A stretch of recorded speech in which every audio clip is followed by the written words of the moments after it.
बोलो सदगुरु भगवान की जय। सासंग जी, बड़े प्यार और सत्कार के साथ बोलना जी। धन निराकार जी।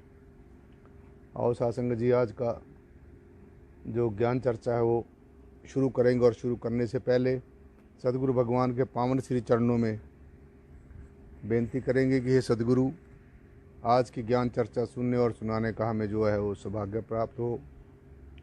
आपका हम बहुत बहुत धन्यवाद करते हैं। सुभाओ सासंग जी।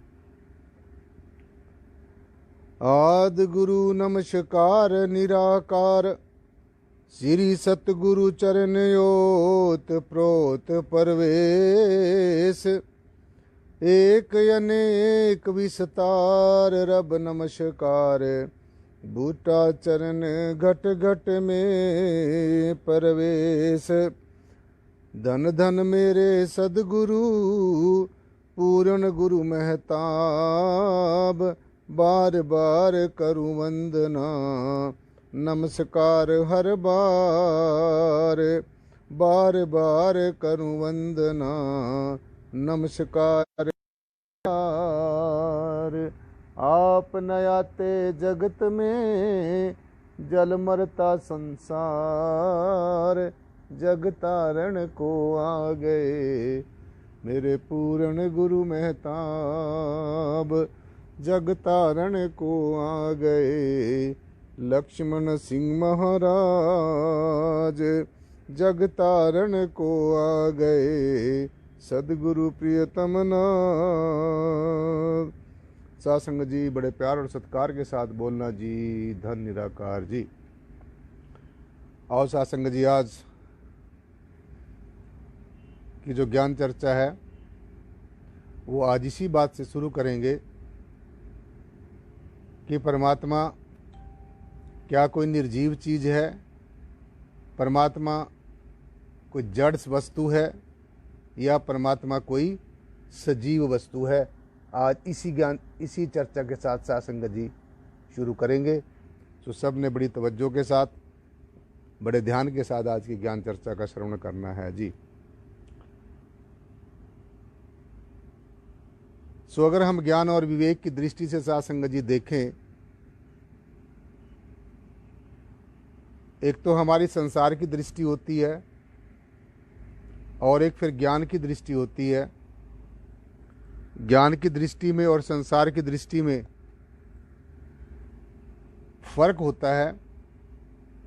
जो संसार की दृष्टि होती है वो संसार को देखती है, और जो ज्ञान की दृष्टि है साधसंगत जी वो आत्मा को देखती है, क्योंकि ज्ञान आत्मा का वो नेत्र है जिसके माध्यम से हमारी जो आत्मा है वो सारी सृष्टि के ऊपर वाच रखती है, सारी सृष्टि का दृष्टा बनकर काम करती है। सो इसीलिए दृष्टा में और प्रकृति में यही फर्क है कि प्रकृति समय समय पर चेंज होती रहती है, बदलाव आता रहता है, और परमेश्वर परमात्मा परब्रह्म निर्गुणाकार सर्वाधार परमेश्वर हमेशा ज्यों का त्यों रहता है, इसमें कभी बदलाव नहीं आता है। सो हमने सीधा सीधा ये समझ लेना चाहिए कि परम तत्व परमात्मा परब्रह्म निर्गुणाकार सर्वाधार विश्वाधार परमात्मा कोई जड़ वस्तु नहीं है। परमात्मा कोई निर्जीव और जड़ वस्तु नहीं है, ना निर्जीव है और ना जड़ है, बल्कि जीवित है, सजीव है, विदेही है, और देह के रहित भी है और देह के सहित भी है। सो परमेश्वर परमात्मा परब्रह्म निर्गुणाकार सर्वाधार विश्वाधार परम तत्व कोई शारीरिक प्राणी नहीं है, कोई हाड़ मांस का बना हुआ कोई पुतला नहीं है, बल्कि एक सर्वव्यापी हस्ती है, सर्वाधार है, सबका आधार है, लेकिन खुद निराधार है। अनेकों प्रकार का रंग रूप आकार पैदा कर दिया है, लेकिन खुद निराकार है। परमेश्वर परब्रह्म निर्गुण निराकार सर्वाधार विश्वाधार परम तत्व असीमित है। इस परमेश्वर के ऊपर, इस परमात्मा के ऊपर, इस परम तत्व के ऊपर कोई भी सीमा नहीं है, ये असीमित है।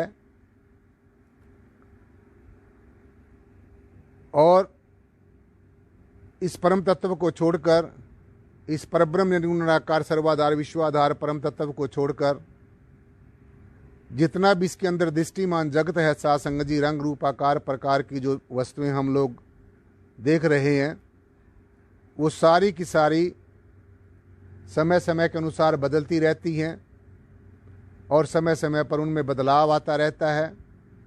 इस अखिल ब्रह्मांड में दिखने वाला रंग भी बदलने वाला है, रूप भी बदलने वाला है और आकार प्रकार भी सब कुछ बदलने वाला है। इसलिए आपको बार बार यही हर एक सत्संग में बताया जाता है कि प्रकृति में और पुरुष में यही फर्क है, सगुण में और निर्गुण में यही भेद है, यही फर्क है, यही अंतर है कि जो सगुण ब्रह्म है, जिसको हम दूसरे शब्दों में साकार भी कह रहे हैं, जिसको हम प्रकृति कह रहे हैं, ये सब समय समय के अनुसार बदलता रहता है, इसमें बदलाव आता रहता है। और जो निर्गुण ब्रह्म है, निराकार ब्रह्म है, ये कभी समाप्त नहीं होता है, ये हमेशा ज्यों का त्यों रहता है, ये हमेशा एज इट इज रहता है, कभी बदलता नहीं है। This is the difference between the creator and the creation. तो हमने हमेशा यही ध्यान रखना है और इसी बात के ऊपर साथ संगत जी ज़्यादा तवज्जो देनी है। और आपको भली भांति बड़े जो है स्पष्ट शब्दों में बताया गया है कि परमेश्वर परब्रह्म निर्गुण निराकार सर्वाधार विश्वाधार परम तत्व असीमित है, इसके ऊपर कोई सीमा नहीं है। इस परम तत्व को छोड़कर, इस परब्रह्म निर्गुण निराकार सर्वाधार विश्वाधार परम तत्व को छोड़कर इस अखिल ब्रह्मांड में दृष्टिमान जगत में जो कुछ भी हम अपनी अचरम नेत्रों से देख रहे हैं, इन आंखों से देख रहे हैं, वो सब कुछ समय समय के अनुसार अपना अपना प्रभाव बदलता रहता है, अपना अपना स्वभाव बदलता रहता है, अपना अपना रंग बदलता रहता है और रूप बदलता रहता है। सो जीव में और ब्रह्म में यही फर्क है कि जो जीव है वो सीमित है, उसके ऊपर बहुत सीमाएं हैं, और जो शिव है, जो ये परब्रह्म निर्गुण निराकार सर्वाधार विश्वाधार परम तत्व, ये असीमित है, अनलिमिटेड है। ऐसा कोई पैमाना नहीं, ऐसा कोई मेजरमेंट नहीं है साथ संगत जी, किसको परमात्मा कोई नाप कर बता दे कि इतना बड़ा है। और इसको छोड़कर जितनी भी संसार की चीज़ें हैं वो सब सीमित हैं। उनके हम रंग को भी बता सकते हैं, रूप को भी बता सकते हैं, आकार को भी बता सकते हैं, उनके नाप तोल को भी बता सकते हैं, परंतु ये परमेश्वर, ये परब्रह्म निराकार सर्वाधार विश्वाधार परम तत्व, ये असीमित है, इसकी कोई सीमा नहीं है। दूसरा सबसे इंपॉर्टेंट बात क्या है कि परमेश्वर परमात्मा ये परब्रह्म निर्गुणाकार सर्वाधार विश्वाधार परम तत्व ही विश्वास करने के योग्य है, और संसार की कोई भी चीज़ ऐसी नहीं है जिसके ऊपर विश्वास किया जाए, क्योंकि सब चीज़ें समाप्त होने वाली हैं, इसलिए विश्वास के योग्य नहीं है। दूसरा सबसे इम्पोर्टेंट बात यह साथ संगत जी कि जो भरोसेमंद हस्ती है, जिसके ऊपर भरोसा किया जा सकता है, वो सिर्फ सदगुरु है या परमेश्वर है, परम तत्व है। क्योंकि संसार की कोई भी चीज़ ऐसी नहीं है जिसके ऊपर हम भरोसा करें। अगर भरोसा करेंगे तो एक दिन न एक दिन वो समाप्त हो जाएगी। तो कुल मिलाकर सीधा सीधा ये समझ लेना चाहिए कि संसार की कोई भी चीज़ ऐसी नहीं है जिसके ऊपर भरोसा किया जाए। सिर्फ और सिर्फ जो सदगुरु है, परमेश्वर है, और परमेश्वर इस परब्रह्म निर्गुणाकार सर्वाधार विश्वाधार परम तत्व का रूप, जो समय का सदगुरु है, परमेश्वर और सदगुरु ही साथ संगत जी सिर्फ भरोसे के काबिल हैं, भरोसेमंद हैं, जिनके ऊपर भरोसा किया जा सकता है। और सदगुरु और परमेश्वर ये परब्रह्म निर्गुणाकार आधार परम तत्व ये विश्वसनीय है, विश्वास करने के योग्य है। ये परमेश्वर, ये परब्रह्म निर्गुणाकार सर्वाधार विश्वाधार परमेश्वर ये सच स्वरूप है, इसलिए कभी झूठ नहीं बोलता। ये सच स्वरूप है, सच है।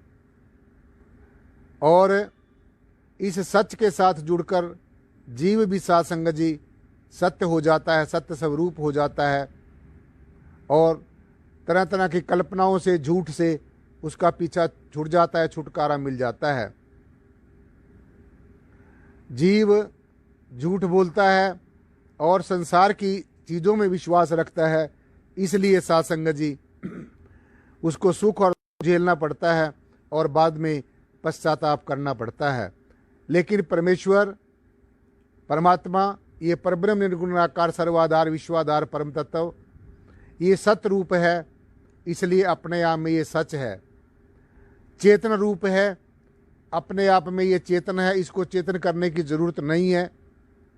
और संसार की चीज़ों को चेतन किया जा सकता है, लेकिन ये पहले ही चेतन है, इसलिए ये परम चैतन्य है, चेतन स्वरूप है, ये आनंद स्वरूप है। साथ संगत जी, संसार की जिन चीज़ों में ये जीव सुख ढूंढ रहा है, आनंद ढूंढ रहा है, उन चीज़ों में इसको कभी भी, वास्तव में तो क्या सपने में भी इसको आनंद नहीं मिल सकता, क्योंकि संसार के जितने भी सुख भोग हैं, संसार के जितने भी रसा स्वादन हैं, उन सब के अंदर साथ संगत जी क्षणिक जो सुख है, लेकिन आनंद नहीं है। क्षणिक सुख है, फॉर द टाइम बीइंग है, थोड़े समय के लिए है, और थोड़े समय के लिए जो सुख मिलता है उसके लिए फिर जीव को साथ संगत जी बाद में बहुत दुख उठाना पड़ता है।